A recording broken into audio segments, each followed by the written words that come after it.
Why hello there friends, welcome back to the channel. My name is Sohum and today I'll be doing a double reaction to John Yakatori and Otto. For both of the songs today, Faking of Comedy and Shikabanese, they're both originally John's songs that feature Otto, and at the time she was actually 17/18 years old, which is just absolutely insane to me. When I really sit and contemplate Otto's trajectory as a human, as an artist, as an insanely talented vocalist, to start at such a young age, you know that she was just destined for greatness, and we have an infinite amount of time moving forward where Otto gets to explore and expand and even get better than she is already. That, to me, just seems impossible because she's already at this level. How much higher we can go, I have no idea, but I'm sure she's going to defy every expectation that we may have at this point. Before jumping into this, let's please thank Amy the Steady for making this donation request. As always, Amy, thank you so much. But now, let's jump in, starting with Faking Comedy.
You know what's interesting about this is as Otto was singing, I could hear in just the timbre of her voice that she was a bit younger. There's a bit more, I guess, youthfulness in her tone.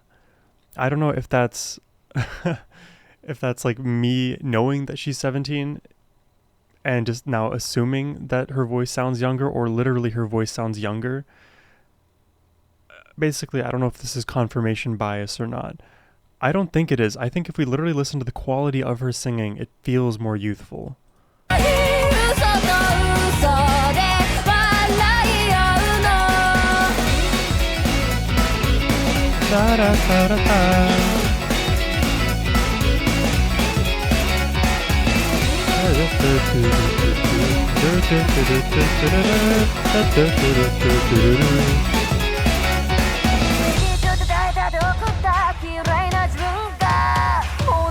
Oh, there's a bit of grit. Oh, whoa.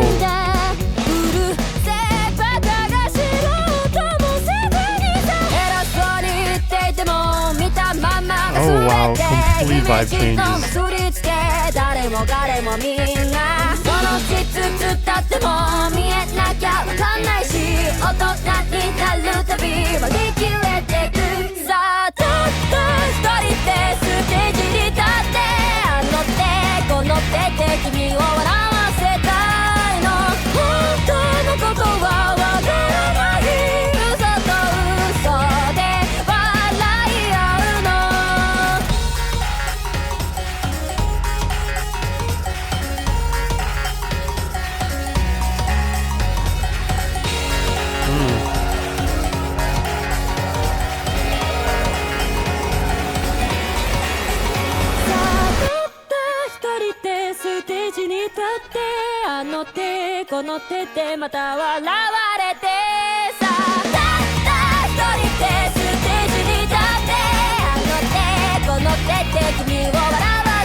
You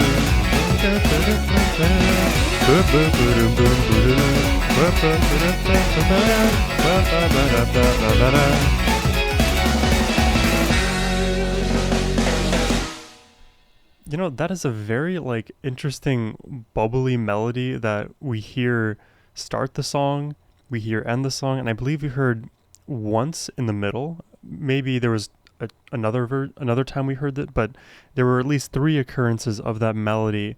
And in a weird kind of way, even though it is the intro, outro, and maybe even like a bridge in the middle, kind of serves as that like natural cut point in this track, it almost serves as a second chorus, which this is an interesting idea that, you know, I've kind of thought of in terms of song structure, but oftentimes like you have your intro, your verse, pre-chorus, chorus, and then, you know, second verse, pre-chorus, chorus, right? There is that similar structure in verse, pre-chorus, chorus that, you know, if you stacked on top of each other can just seem like you're playing ABC, ABC, to put it even more simply.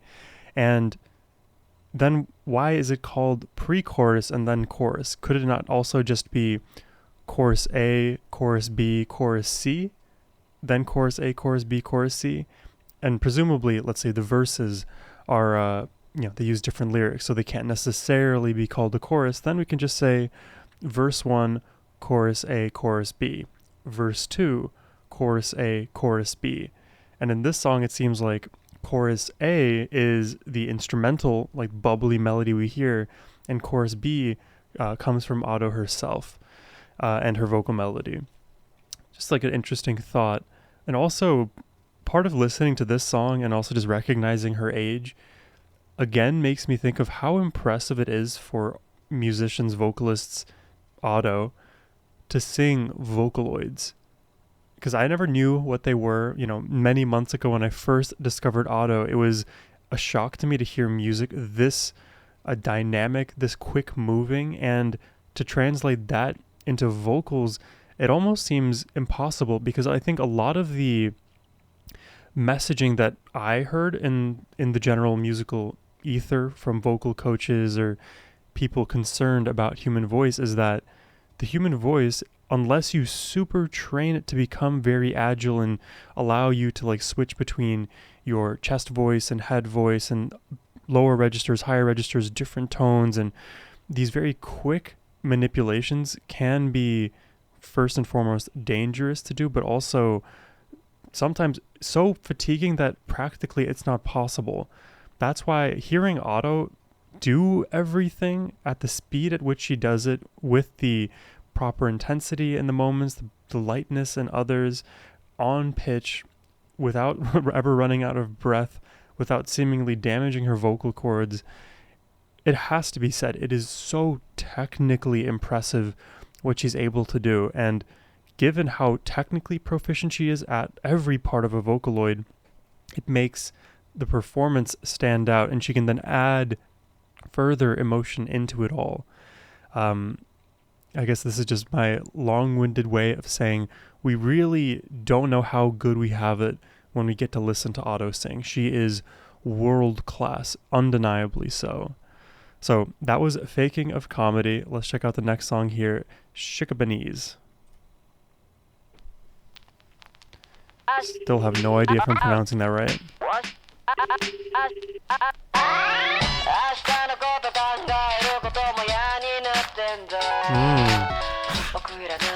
Little 8-bit action, little lackadaisical vibe too.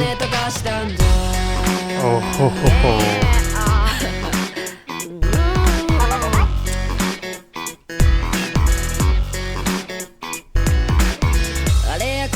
と考えてはまた這い回ってんだ血を持って血を吐いてどこか遠くさまよい続けんだこの地獄から抜け出せないと通り切ってんだ A little nasally 心なんて脆いもんね一度砕けたら戻りゃしないんだなんかたった一度時間が戻ってくれるのならばどんなこともいとわない日々の1、2分だって捧げたい笑えないよずっと This is so much simpler than Faking of Comedy, but it works so well.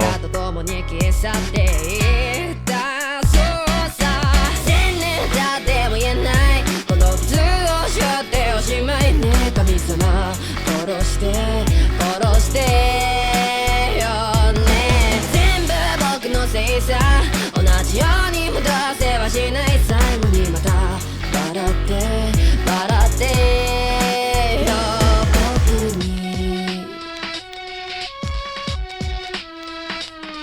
Whoa. 誰かを恨めたらどれほど気楽だったんだ How cool is this?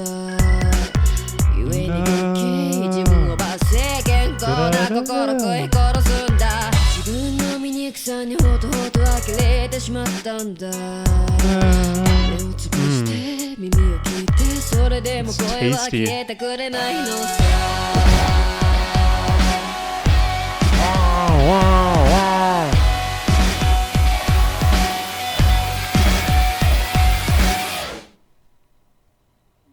What? 何年経ってもまた死んだように生きる僕をさ神様壊して壊してよねどうなったって知らないカラカラに乾く僕の心臓にさ触って触ってよねああこのまま時が過ぎて古傷にもなれず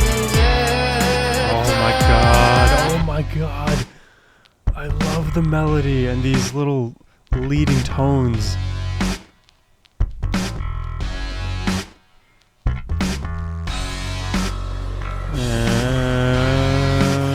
Oh, the intensity. The mix is filling up with like shards of glass. The strings. Oh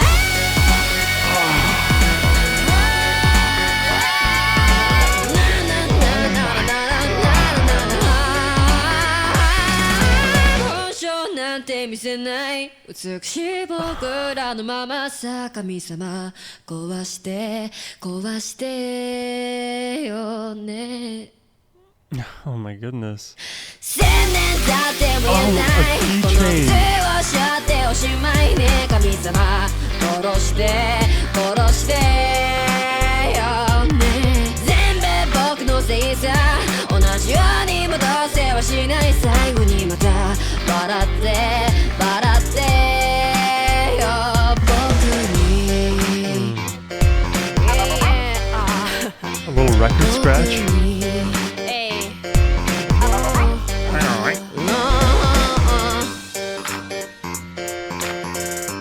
That is really cool. Wow, what an interesting mix in this one. I think melodically interesting. It had a very relaxed feel. Of course, Otto's vocal delivery here is just filled with so much swank and swag. It always kind of like wins points in my book. And then, of course, we have these three massive moments in the song where there's just complete silence. Everything cuts out from that pre-chorus to chorus transition. And I'm sitting there like, has the song ended? Did they forget to like incorporate a part? And then boom, the huge chorus coming in on the one. Though it's a bit delayed, it works remarkably well and it serves to subvert our expectations, especially when we get it the first time and then we're more prepared for it the second time around. But the amount of delay used I think also changed, so I still couldn't even predict how much now to wait the second go around. And then a similar feeling happened the third time around as well, because it was unexpected each and every time. And it's just like a fun, I would say overall simple way to add some uniqueness to a track. And the fact that it's not just the delay that's incorporated, as we heard, especially the third time around, there is a key change. Maybe I think the second time around there was a style change, or there's more instruments being added. It's not just splitting up the song in a obvious way that just omits all audio and then reintroduces audio. It's also adding unique elements that kind of help you characterize these sections, because I think if the majority of a track has some audio at some point, then it is seemingly very fluid. But in this track in particular, we could basically just like cut it into 1/3, and each section we could just kind of easily define as what it is.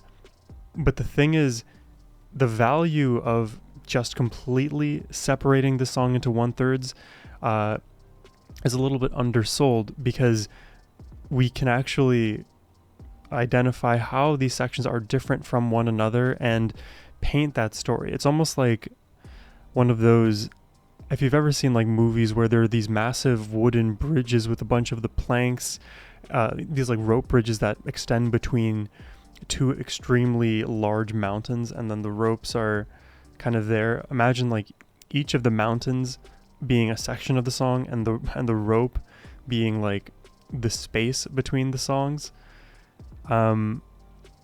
Yeah, and like each of the mountains are substantively different, and we travel over that white space of that kind of openness into the next movement, and they're all qualitatively different, and together there's a collection of islands that works, and we can traverse between them sort of effortlessly, but also part of that journey makes it interesting because the space is a unique, I think, element in songwriting. Hopefully that made sense to you and didn't just feel like a bunch of word salad there. But all in all, just getting to hear more Otto and her ability to sing every possible style, especially in the first song, Faking of Comedy, that really kind of shows her vocal chops there in terms of the dynamics. But in the second song here, Shikabanese, she's more relaxed and gets to kind of live in that space, extend out the notes, and really live in a place that allows us to more easily digest what she's doing against the backdrop of the music, as well as just hearing her voice. And again, I love that swanky, swaggy tone that she uses, where she kind of just, like extends up that note. It's always a cool thing for me. Her slides, I guess I could say more succinctly. But yeah, that is all I have for you today. 2 enjoyable songs. I hope you enjoyed listening to them alongside me. If you did and would like to request a reaction yourself, you can do so by clicking the first link below. But as always, my friends, have a wonderful rest of your day. Take care and peace.